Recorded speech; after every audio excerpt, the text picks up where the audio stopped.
Colorado.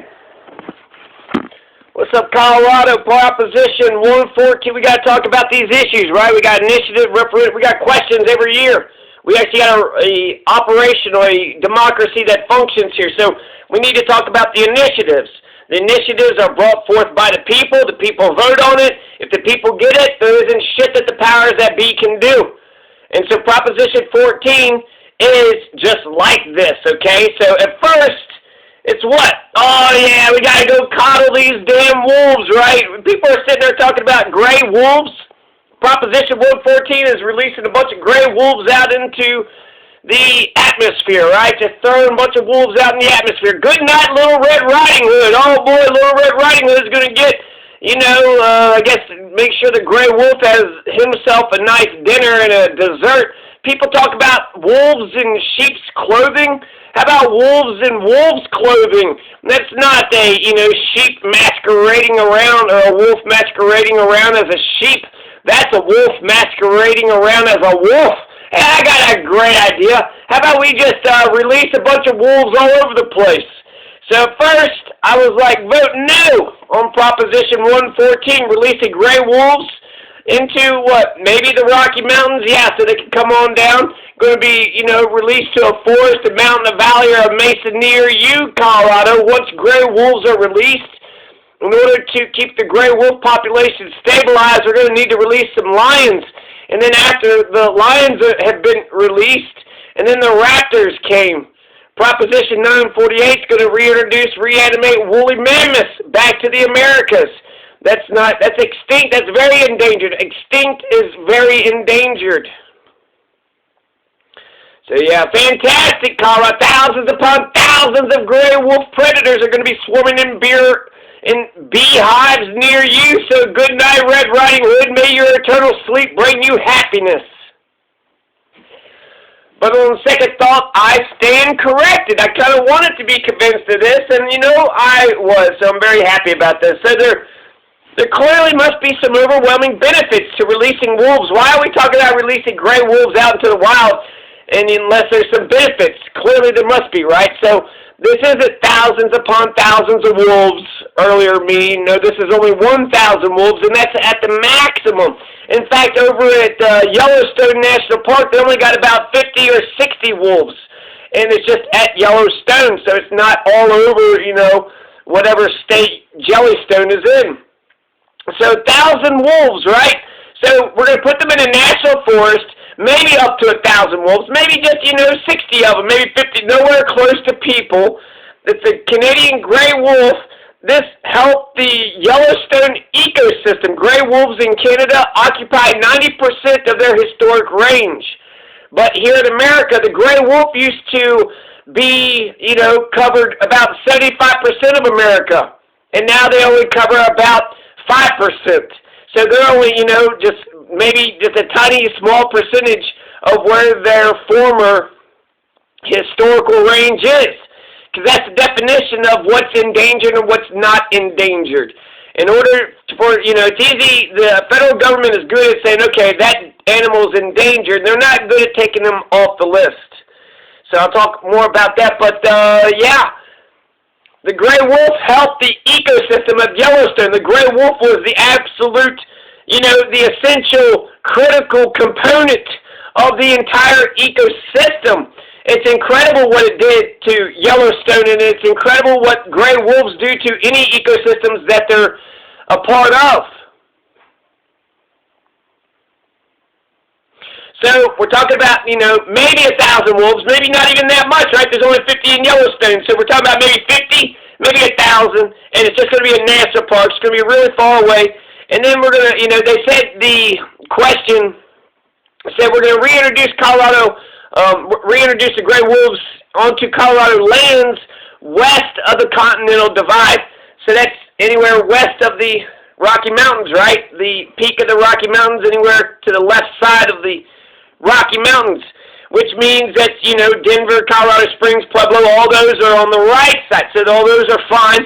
It exempts most of the eastern part of Colorado. So It's not going to be most, these gray wolves aren't going to, you're not even going to see any of these gray, it's going to be like Yellowstone. You're going to have to drive to Yellowstone unless you got a national forest, around you. And actually there's a ton of national forests. So it could be maybe just, one or two or three or four gray wolves in each one of these national forests.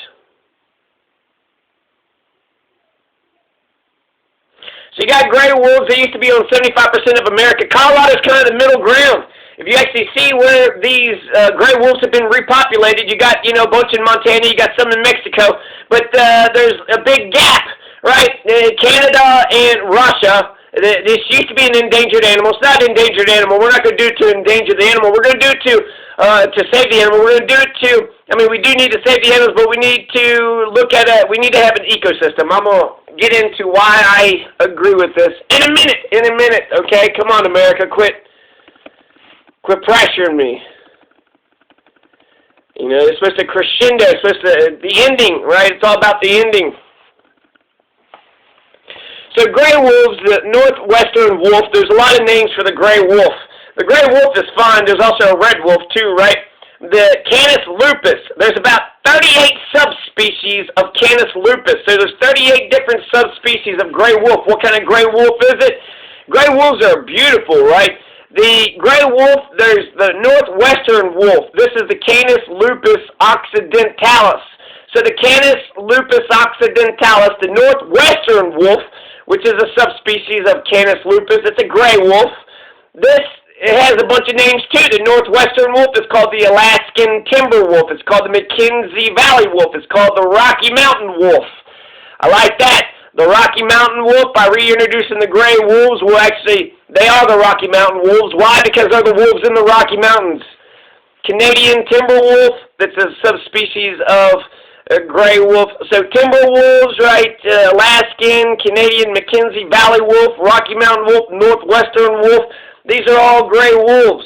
So great, right? We're going to learn more about the gray wolf. We're going to learn more about animals and the planet and ecosystems, and by studying and looking at this, we'll understand ourselves a lot better. So, the Endangered Species Act, okay? This is going to be Richard Milhouse Nixon, one of the, last kind of liberal presidents.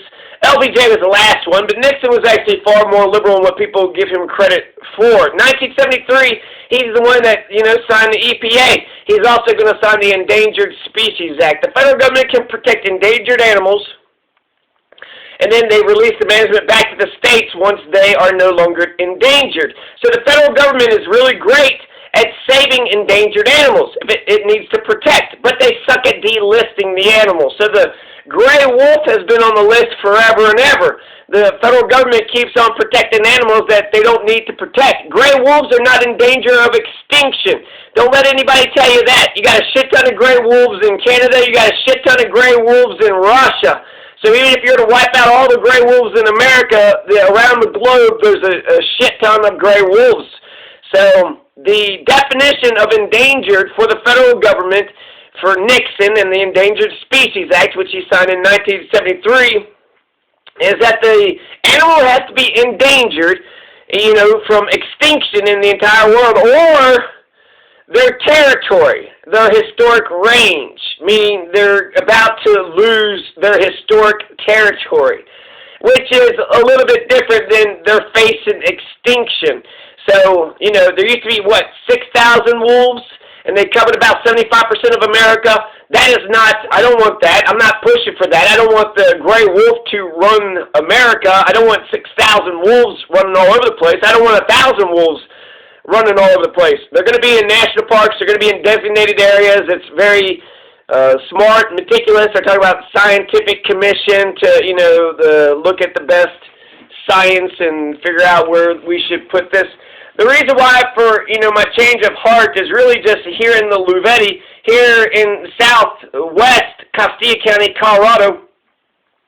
This is, it's a desert plain. It's kind of wild, even though it shouldn't be. And then there's also all the problems of an ecosystem that doesn't have a wolf are clearly apparent. What it does for the ecosystem here in the Louvetti, here in the San Luis Valley. So the San Luis Valley, we could be, right, we got National Forest right here. We are west of the Continental Divide, so we could see some of these wolves. I'm okay with that. I'm totally fine with that. I got a spiritual connection to the wolf, the Call of the Wild. You ever read Jack London's The Call of the Wild? The wolf have these long,